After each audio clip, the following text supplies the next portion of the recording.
Gaza में फिर मचा कत्लेआम, 27 लोगों की मौत हो गई, 8 हमास आतंकी भी ढेर कर दिए गए। इजरायली प्रधानमंत्री बेंयामिन नेतन्याहू को उम्मीद है कि वो कैदियों की अदला बदली के साथ जो शुरू हुई शांति प्रक्रिया है, ये अब आगे भी इसी तरह बनी रहेगी। लेकिन जब उन्हें ये उम्मीद थी, इसी बीच गाजा में फिर एक बार अशांति दिखाई दी। गाजा से एक चिंता बढ़ा देने वाली खबर सामने आई। गाजा में एक बार फिर से हिंसा भड़की है, लेकिन इस बार दुश्मन इजराइल नहीं बल्कि हमास के अपने ही लोग थे। जब शनिवार देर रात रविवार की सुबह अचानक हमास सुरक्षा बलों और दुगमुश कबीले के लड़ाकों के बीच में मुठभेड़ हो गई। कम से कम 27 लोग इसमें मारे गए।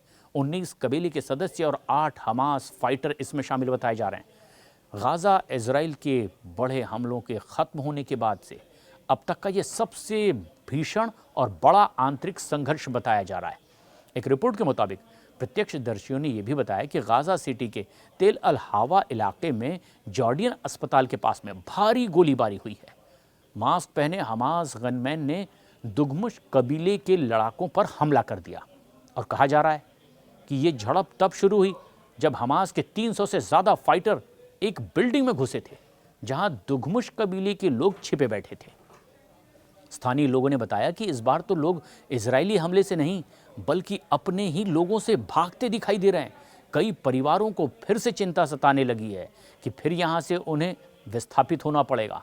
पहले तो युद्ध की मार झेल चुके हैं और अब ये आपसी संघर्ष।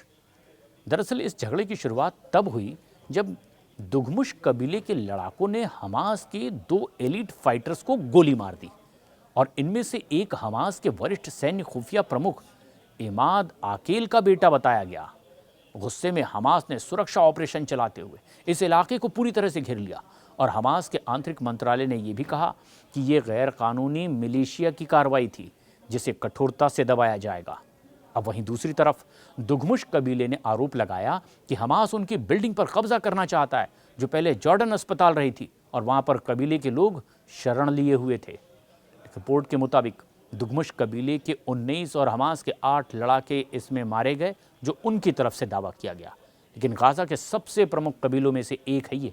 दुगमुश परिवार का हमास के साथ वैसे लंबे समय से तनावपूर्ण संबंध रहा है। पहले भी हमास के साथ इनके टकराव होते रहे। दोनों पक्ष झड़प के लिए एक दूसरे को जिम्मेदार ठहरा रहे हैं।